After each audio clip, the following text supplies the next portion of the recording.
my wil nie vir my luister nie. Weet jy, my werk, die mense daar by die werk, hulle frustreer my, hulle hoor nie wat ek verwag nie. Julle, die lys van klagtes gaan aan. Hierdie week, eers loop ek in die een vriendin vas, en sy begin kla oor haar vriende wat kla, oor die oorlog, oor werkers, die lys gaan aan. Die volgende vriendin, en sy kla.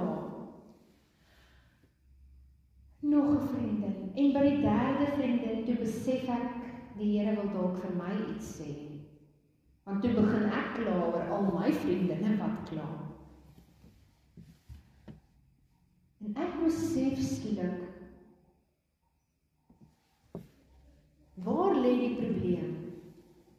Is die probleem by my vriende en vriendinne wat kla en die heeltyd negatief is? Of is die probleem by my? Ek moes regtig gaan sit en dink daaroor. Toe besef ek, hoekom wil ek nie luister nie?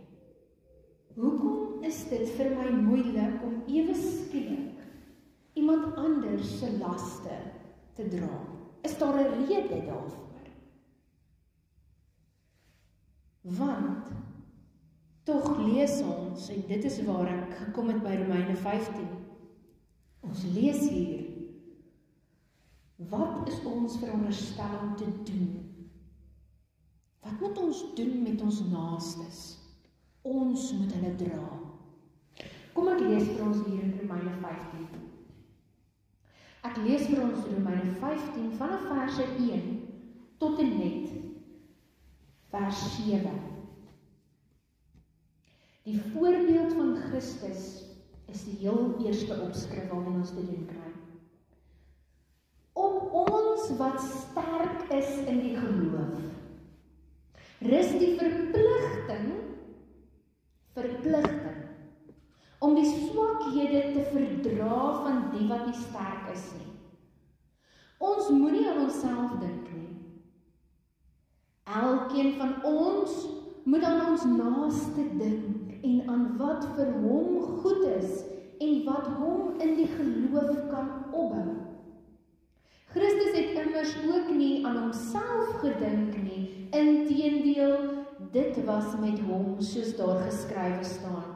Die beledigings waarmee mense u beledig het op my neergekom. Alles wat vooraf in die skrif opgeteken is tog opgeteken om ons te leer, sodat ons deur die standvastigheid en bemoediging wat die skrif ons gee, vol hoop kan wees. En mag God, die bron van alle standvastigheid en bemoediging, gee dat julle eensgesind onder mekaar sal wees, soos Christus Jesus dit wil hê. Dan kan julle almal eensgesind uit een mond lof toebring aan God, die Vader van ons Here Jesus Christus. Aanvaar mekaar dan, soos Christus julle ook aanvaar het, tot eer van God. Ek lees vir ons net tot sover. Die kernteksgedeelte dan natuurlik. Op ons wat sterk is in die geloof, rus die verpligting om die swakhede te verdra van die wat nie sterk is nie. Ons moenie aan onsself dink nie. Elkeen van ons moet aan ons naaste dink en aan wat vir hom goed is en wat hom in die geloof kan opbou. Ek lees vir ons tot sover, gemeente, geseënd is elkeen wat die woord van God hoor en wat sy en haar lewe dan daarvolgens inrig. Wanneer ons kyk na vers 1, hy word ook vertaal as ons wat sterk is met die swakhede van die swakkes dra en nie onsself behaag nie. Die woord wat hier vir my uitstaan is dra. Soos die tema sê, dra mekaar. Dra jou naaste. Die oorspronklike teks in Grieks lees ons die woord bastazo bastazo. Dit beteken om iemand se las te help dra. So ons hoor in die teks dat daar staan, ons wat sterk is moet die swakhede van die swakkes dra. So ons moet hierdie las help dra van die wat swak is. Dit is wat die fisiese woord ontleed dan vir ons sê. Maar ons kry hierdie gedeelte ook op 'n ander gedeelte in die Bybel, in Galasiërs, vind ons ook dieselfde bewoording, dra mekaar se laste en vervul so die wet van Christus. Lees ons raak in Galasiërs 6 vers 2. Met ander woorde, hier gaan dit verder as net dra mekaar se laste, maar vervul op so 'n manier die wet van Christus. So, as ons mekaar se laste dra, dan is ons besig om gehoorsaam te wees aan die wet van God. Ons is besig om naaste liefde te beoefen. Ons is besig om 'n diens te doen. Ons is besig om in diens te staan van God, wil ek amper sê. In Johannes 13 vers 1 tot 17 is Jesus besig om in diens te staan. Die gedeelte waar Jesus die disippels se voete was. En Jesus sê vir hulle, soos ek vir julle gedoen het, moet julle ook gaan doen. Hy dra 'n man se las, deur die verlamde man te genees, ondanks kritiek, is hy besig om 'n las vir hom te dra. Julle besef ons wat dit is om 'n naaste werklik lief te hê. In 1945, met die atoomaanval op Nagasaki, was daar 'n klein Japaneese seentjie van 10 jaar oud. Die fotograaf se naam was Joe O'Donnell. En hy het die kindjie afgeneem wat besig is om te stap na die krematorium toe. Die 10-jarige seentjie sonder skoentjies met vervalle klere aan, het sy dooie boetiekie op sy rug getel en hom gedra. Hy het hom nie gelos waar hy gelê het nie, hy het hom gedra. Hy het hom al die pad gedra tot by die krematorium. En toe iemand hom vra, isn't he heavy? Is hy nie swaar nie, Sena? Toe sê hy in Engels, he isn't heavy, he's my brother. Hy's nie swaar nie, hy's my broer. Hy's nie swaar nie, hy's my broer. Ons, baie van julle, baie mense wat ek ken, dra hulle broer se laste, of dit nou finansiële of fisiese laste is, of dit emosionele laste is. En dit is fantasties. Of jy nou jou vriend, jou broer, jou naaste se laste dra, hoe groot of hoe klein, my vraag vandag is net, doen jy dit uit liefde uit, of is jy verbitterd? Hierdie klein seentjie dra sy broer. Hoekom? Want hy het hom lief. Hy het hom lief. Is jy besig om te luister na jou vriend of vriendin of broer of suster se klagtes, en jy gee maar net geld, dat hulle net uit jou lewe uitkom? Of jy luister nou maar net want jy is verplig? Of is daar regtig in jou glas gesonde water, lewende water van Christus, wat jy uitdeel?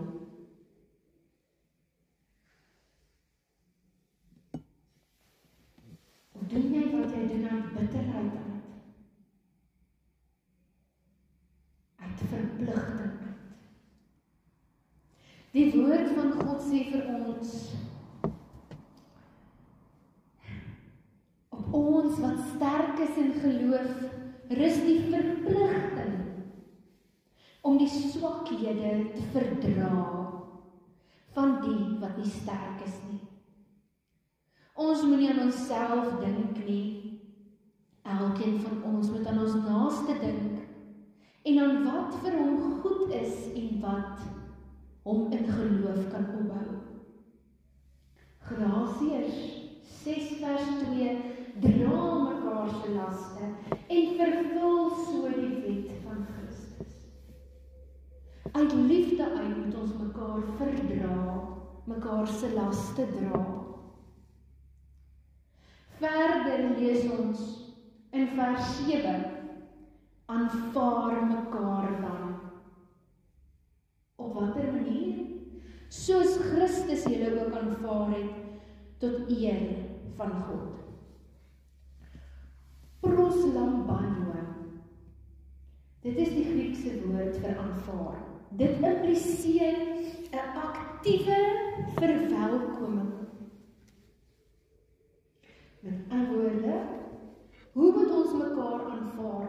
Verbeel jouself, jou familie, kom kuier, wat jy lank terug gesien het.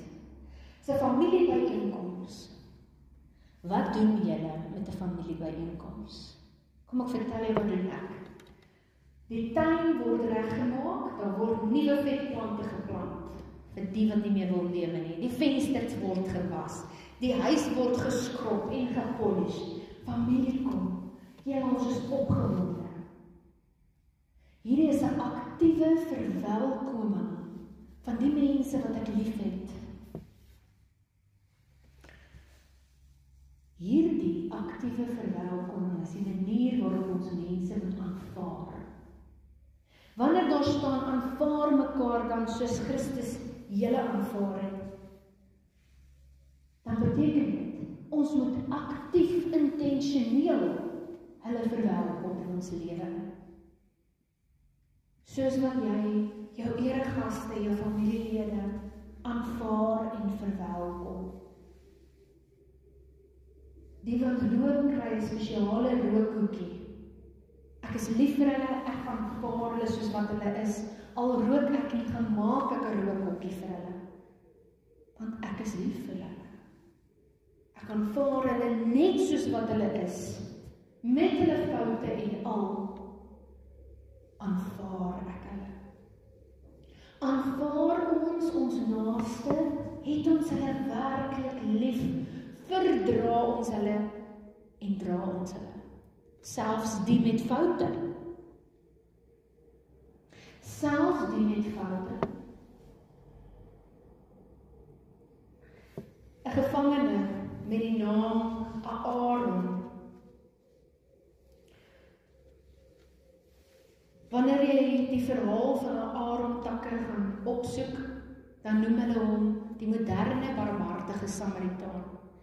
Hy was in die gevangenis en in 2007 het hy uitgekom en hy het die eerste dag wat hy uitgekom het, het hy geweet hy korte werksgeleentheid, het na die eerste klein kerkie toe gegaan en hulle het vir hom klere voorsien om skaflik behoorlik gekleed te lyk vir die werksonderhoud. Hy moes links gaan om na die werksonderhoud toe te gaan. Aan die regterkant het daar 'n vreeslike ongeluk plaasgevind. En in plaas van om homself eerste te stel, het hy daarheen gegaan om te gaan help. En as dit nie was dat hy sy hemp geskeur het en die man wat in die ongeluk was, sy wonde toegemaak het nie, sou hy doodgebloei het. Hy het in daardie oomblik heeltemal gekies om sy lewe te verander. Om anders te dink, om iemand anders bo homself te sit, om sy naaste bo homself te sit. Net soos wat die seentjie liefde gekies het vir my broer en met daai beeld vir soveel mense gewys het. Wat is werklike liefde? Hoe om lief te hê? anders as wat enigiemand kan dink. Net so moet ek en jy ook kies. Hoe gaan ons lewe? Gaan ek nie na almal luister wat die hele tyd kla nie, of gaan ek kies om te luister, maar kies om ook lewende water uit te deel vir almal? Waarom kan ons nie luister meer as hulle begin kla nie? Vriende, familie. Wanneer ek en jy nie meer kan luister vir iemand, die beteken dit ons bekertjie is leeg. Dan beteken dit ons bekertjie is leeg. As ek nie meer wil luister, wil omgee, wil help, wil uitreik na ander mense toe nie, dan beteken dit ek self moet alleen tyd met die Here gaan spandeer. Want my beker raak ook leeg. En dit is alright as jou beker leeg word. Hy gaan nie die hele tyd vol bly nie. Maar hoe maak ons hom vol? Deur soms te sê, weet jy, ek kan nie nou kom koffie drink nie. Ek het alleen tyd met die Here nodig. Om dan by die Bybel te gaan sit, by God se voete, om te sê, praat Here, ek luister. Hierdie woorde wat hier staan is maar woorde, totdat U dit in my oor fluister en dit betekenis kry. Maar wanneer ek en jy begin om te kla, begin om negatief te praat, dan moet ons self ondersoek doen. Want dit is alles uiteindelik 'n weegskaal.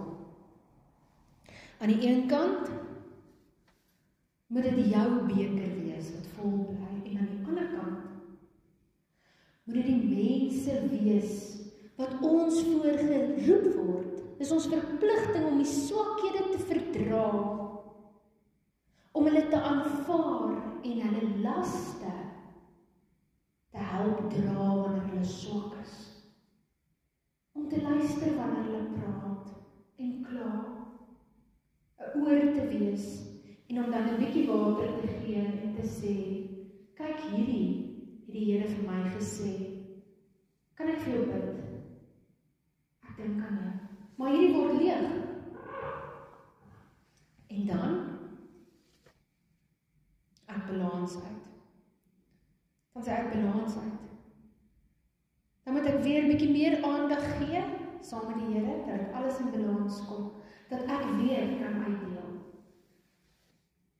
Maar wat gebeur as ek nie omgee oor my naaste nie? Dan is ek gefokus op die eie ek. En dis nie wat die Here wil hê nie. Die Here het gekom om 'n voorbeeld te wees en hy het vir ons geleer om ons naaste lief te hê soos onsself. Hulle te aanvaar in hulle volle glorie, nie hulle te gaan veroordeel en klippe te gooi nie. Hulle te aanvaar, te luister, by te staan, te verdra. Daar staan dit in die Bybel, te verdra. Moenie aan onsself dink nie. Elkeen van ons moet aan ons naaste dink en wat sy geloof kan opbou. Vir die ou einde van die dag het God ons almal geroep, nie net vir my, ons almal geroep om sy hande en sy voete op aarde te